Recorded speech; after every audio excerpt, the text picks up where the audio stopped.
कि तेलंगाना में करीमनगर में आज जनसभा को संबोधित करते हुए पीएम नरेंद्र मोदी ने राहुल गांधी और कांग्रेस पर हमला बोल दिया। सवाल पूछा कि जब से राफेल का मुद्दा बंद हुआ है तब से कांग्रेस के शहजादे पिछले 5 साल में हर समय 5 उद्योगपतियों के बारे में बात करना शुरू कर दी। बाद में उन्होंने अंबानी अडानी का मुद्दा उठाया, कहा लेकिन चुनाव की घोषणा के बाद से अंबानी अडानी को गाली देना शहजादे ने बंद कर दिया है।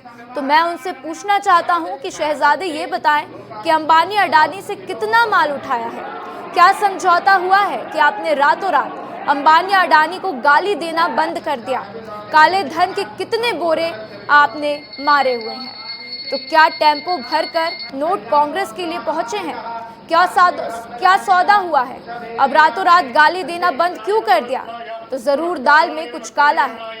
तो 5 साल गाली देने के बाद अचानक से गाली देना बंद कर दिया है, मतलब कोई ना कोई चोरी का माल टेम्पो भरकर पाया है और देश इसका जवाब जरूर चाहता है। कितना माल उठाया है, काले धन के कितने बोरे भर करके रुपये मारे हैं, क्या टेम्पो भर करके नोटे कांग्रेस के लिए पहुंची है, क्या सौदा हुआ है। आपने रातों रात अंबानी अडानी इनको गाली देना बंद कर दिया, जरूर दाल में कुछ काला है। 5 साल तक अंबानी अडानी को गाली दी और रातों रात गालियां बंद हो गई। तो आज प्रधानमंत्री मोदी ने राहुल गांधी के ऊपर जमकर हमला बोला है।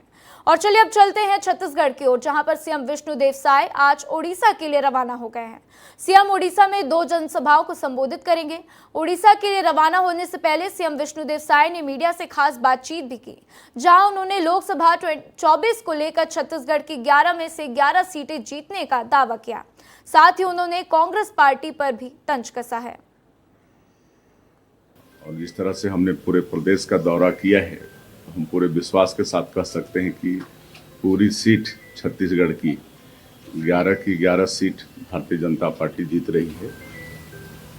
सब जगह से फीडबैक लिए हैं, पूरी सीट इस समय भारतीय जनता पार्टी जीत रही है। जब हारते हैं तो ईवीएम पर ठीकरा फोड़ते हैं और जीतते हैं तो कोई सवाल नहीं उठता है।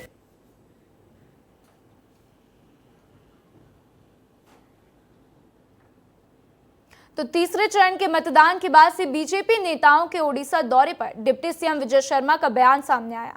उन्होंने कहा कि विभिन्न प्रदेशों में पार्टी की सेवा और कार्यकर्ताओं के सहयोग के लिए हम सब जाएंगे। आने वाले 1-2 दिनों में सभी की योजना बनाई जाएगी। सभी भाजपा के कार्यकर्ता विभिन्न प्रदेशों में पार्टी की सेवा के लिए, अन्य पार्टी के अन्य कार्यकर्ताओं के सहयोग के लिए हम लोग सब जाएंगे। आने वाले 1-2 दिनों में सबकी योजना निर्धारित हो जाएगी। तो इसके साथ ही शहरी क्षेत्र में हुए कम मतदान को लेकर उप मुख्यमंत्री विजय शर्मा ने कहा कि शहरी क्षेत्र में विधानसभा में भी आपको कम मतदान प्रतिशत दिखा। इसके 2 कारण हो सकते हैं। पहला कि मतदान सूची के मदर रोल को फिर से बनाने की आवश्यकता है, और दूसरा गांव में मतदान उत्सव की जैसे होता है। मतदान के आधार पर बहुत बड़ी संख्या भाजपा में, पूरा आकलन तो मैं नहीं कह सकता, लेकिन बड़ी संख्या भाजपा के तरफ से होने वाली है। दूसरे चरण के मतदान के बाद लगभग 100 सीटें भाजपा की बन रही हैं, इसका आकलन हुआ था। कल पार्टी कार्यालय में सर्वे भी किया गया था और आज शाम तक शायद कुछ और निर्णय आएगा इसमें। अच्छी संख्या के साथ भाजपा का एनडीए जो है वो 400 पार जाने वाला है। तो इसके साथ ही पूरे छत्तीसगढ़ की बात करते हुए उन्होंने कहा कि छत्तीसगढ़ में मतदान आशा के अनुरूप हुआ है। मोदी जी को वोट देने के लिए माता बहनों ने आगे आकर के मतदान किया। छत्तीसगढ़ में 11 की 11 सीट बीजेपी जीतेगी। जरूर कहना चाहता हूँ, शहरी क्षेत्रों में विधानसभा में अभी आपको कम मतदान ऐसा दिखा होगा, परंतु इसके 2 कारण हो सकते हैं।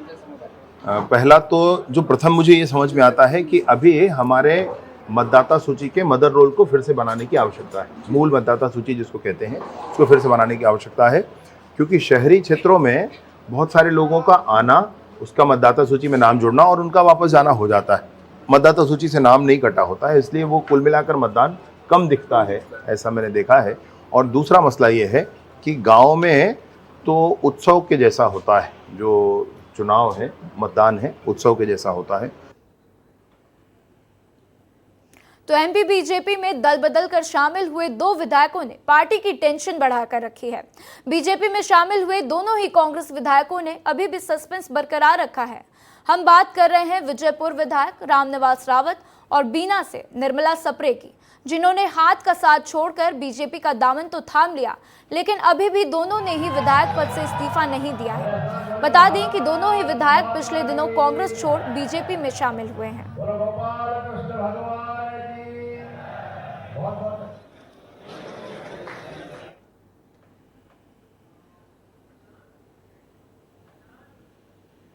तो मध्य प्रदेश हाईकोर्ट ने प्रदेश सरकार और माइनिंग विभाग समेत लगभग 7 जिलों के कलेक्टर को नोटिस जारी किया है। हाईकोर्ट ने मंडला जिले के जनपद उपाध्यक्ष संदीप सिंह गौर की याचिका पर सुनवाई की, जिसके बाद हाईकोर्ट ने पैसा एक्ट 1996 की धारा 6 के तहत अधिसूचित क्षेत्रों में खनन को लेकर नोटिस दिया है। मंडला में जो रेत माइनिंग के लिए बंसी का कंस्ट्रक्शन को 3 साल के लिए कॉन्ट्रैक्ट दिया गया है, तो उस प्रावधान के तहत, पैसा प्रावधान के तहत संबंधित ग्राम पंचायतों की सहमति और एनओसी लेना बहुत ही आवश्यक है। बिना संबंधित ग्राम पंचायतों की सहमति के और उनके प्रस्ताव के अधिसूचित क्षेत्रों में माइनिंग नहीं की जा सकती। अन्य हाई कोर्ट में मेरे माध्यम से जनहित याचिका दायर की है। उस याचिका पर आज माननीय चीफ जस्टिस की खंडपीठ द्वारा प्रारंभिक सुनवाई की गई और प्रथम दृष्टया उन्होंने मामले को संगीन पाते हुए समस्त अनावेदकों को नोटिस जारी करके जवाब तलब किया है। तो हाईकोर्ट का प्रदेश सरकार को नोटिस मिला है। आपको बता दें कि मध्य प्रदेश हाईकोर्ट ने प्रदेश सरकार और माइनिंग विभाग समेत लगभग 7 जिलों के कलेक्टर को नोटिस जारी किया है। हाईकोर्ट ने मंडला जिले के जनपद उपाध्यक्ष संदीप सिंह गौर की याचिका पर सुनवाई की है और जिसके बाद से हाईकोर्ट ने पैसा एक्ट 1996 की धारा 6 के तहत अधिसूचित क्षेत्रों में खनन को लेकर नोटिस दिया है। तो यह मामला हम आपको बता रहे हैं कि हाईकोर्ट का प्रदेश सरकार को नोटिस मिला है। तो खनन मामले में हाईकोर्ट ने नोटिस जारी किया और हाईकोर्ट ने अब आदेश दिया है, सभी कलेक्टर को नोटिस जारी किया है।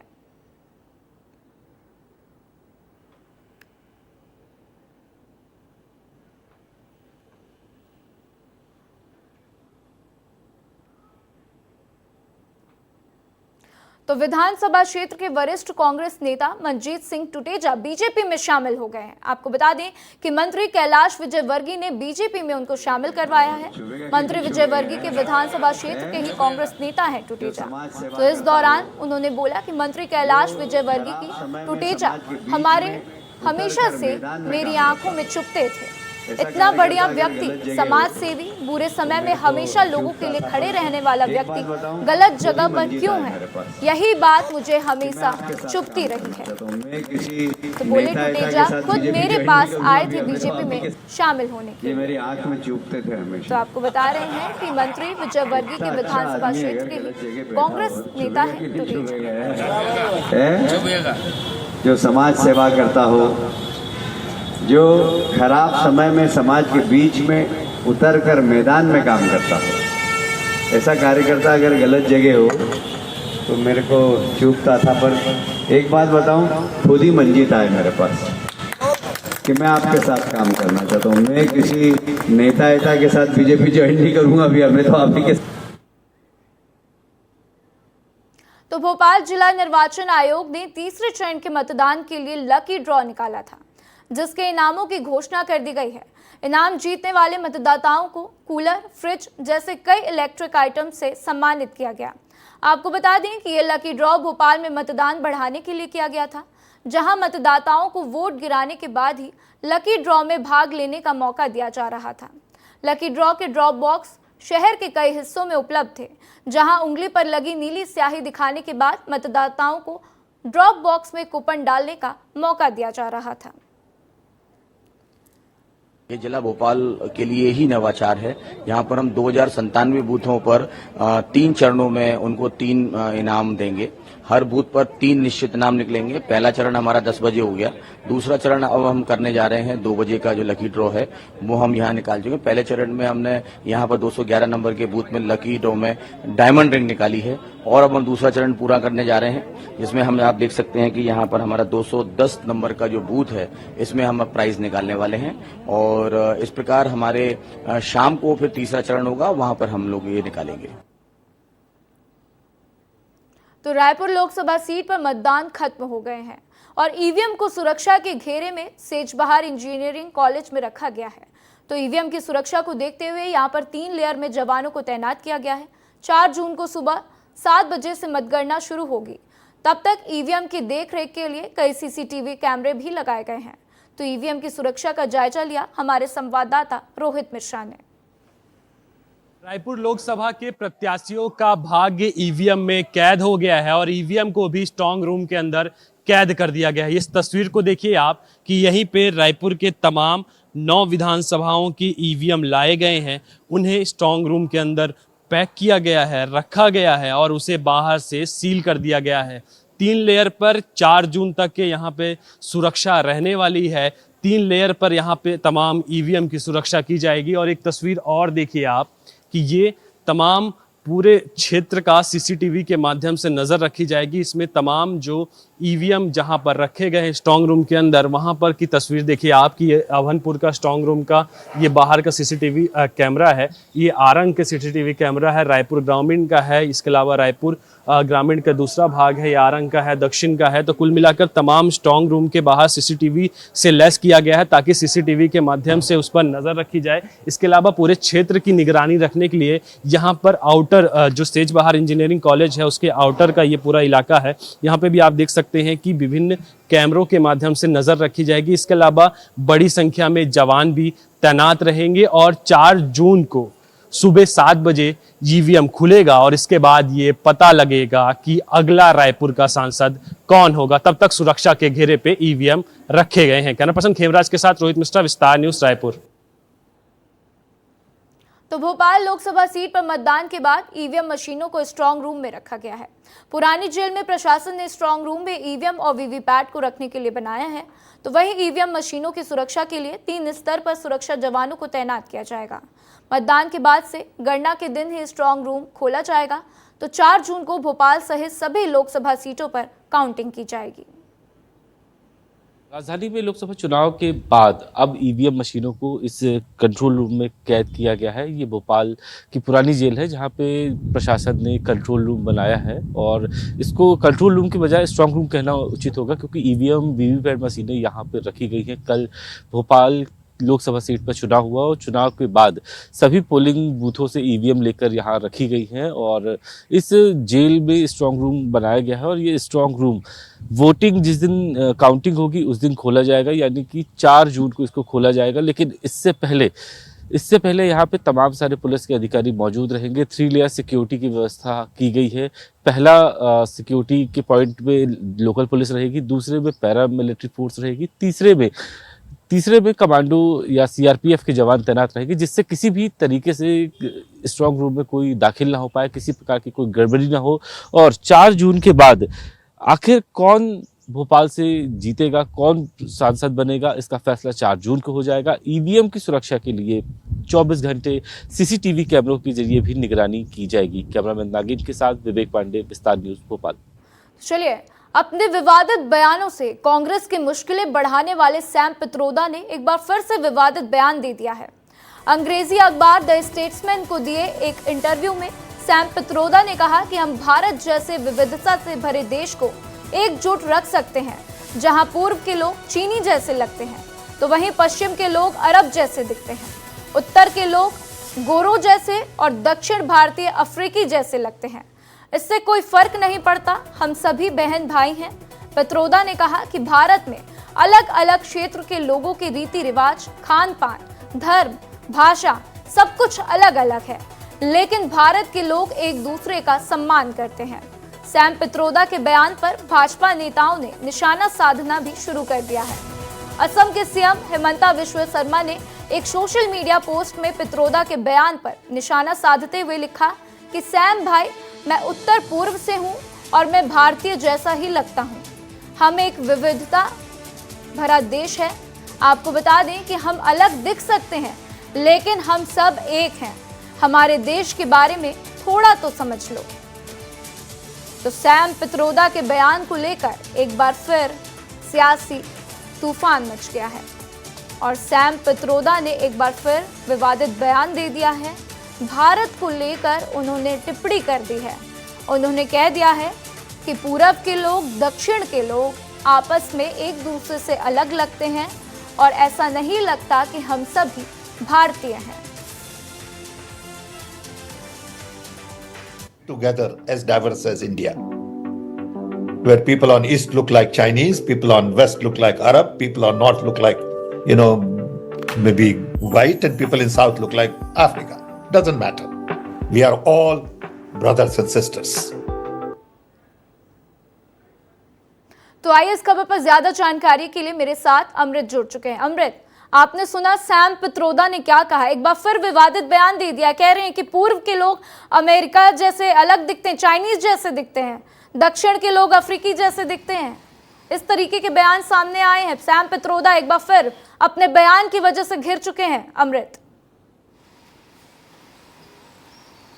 राधा, लोकसभा चुनाव का दौर चल रहा है। 3 फेज की वोटिंग हो चुकी है, अभी बड़े स्तर पे वोटिंग बाकी है और ऐसे में दोबारा अभी कुछ दिन पहले ही सैम पित्रोदा ने इनहेरिटेंस प्रॉपर्टी को लेकर के अपने बयान विवादित दिया था। उसके बाद अब इन्होंने इस तरह के रेसिस्ट टिप्पणी की है, जिसके बाद लाजमी तौर पर भारतीय जनता पार्टी इस पर बबूला है और इसे कैश करने की कोशिश भी कर रही है।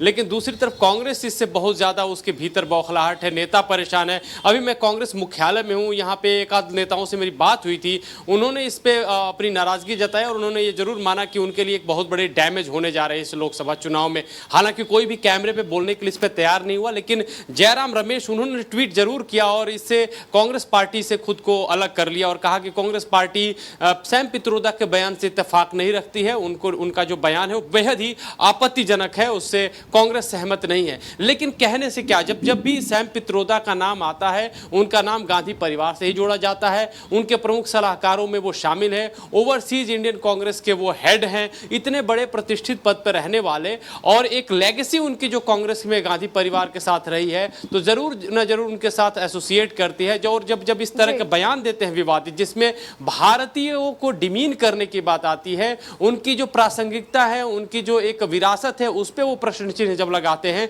तो जाहिर तौर पर कांग्रेस जो है एक कटघरे में खड़ी हो जाती है, पूरी की पूरी पार्टी खड़ी हो जाती है। अब कांग्रेस लाख कहे कि मैं इससे सहमत नहीं हूं, हमारे अंदर डेमोक्रेसी है, लेकिन जब उनके नेता जो एक तरह से बड़े पदों पे रहे हों, एक बड़े हाई कमान के साथ उनकी अपनी एक छवि जुड़ी हुई, वो अगर इस तरह के बयान देते हैं तो जाहिर तौर पे ये कांग्रेस के लिए बहुत बड़ा डैमेज है। कुछ लोग तो ये कह रहे हैं कि कांग्रेस जानबूझ के कुछ अपने फिदाइन छोड़े हुए हैं जो लगातार उन पे इस तरह के हमले करते हैं और अपना ही जो है एक तरह से डैमेज कांग्रेस कराती रही है। भारतीय जनता पार्टी को प्रचार करने की जरूरत नहीं। कुछ लोग ये कह रहे हैं कि सैम पित्रोदा ही काफी है, क्योंकि इससे पहले भी वो इस तरह के बयान दिए थे। 1984 जो सिख एंटी सिख राइट्स हुए थे, उसको लेकर के उन्होंने कहा था कि हुआ तो हुआ, इस तरह का बयान दिए, जो काफी बड़ा मुद्दा बना था 2019 के इलेक्शन में भी बना था।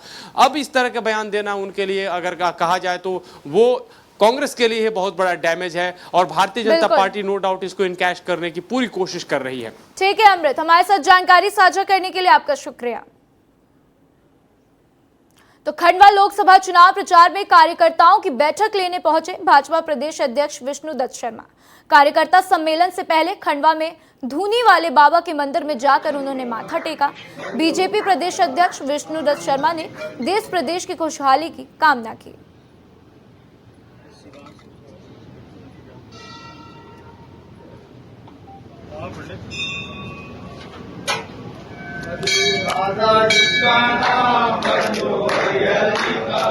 राधा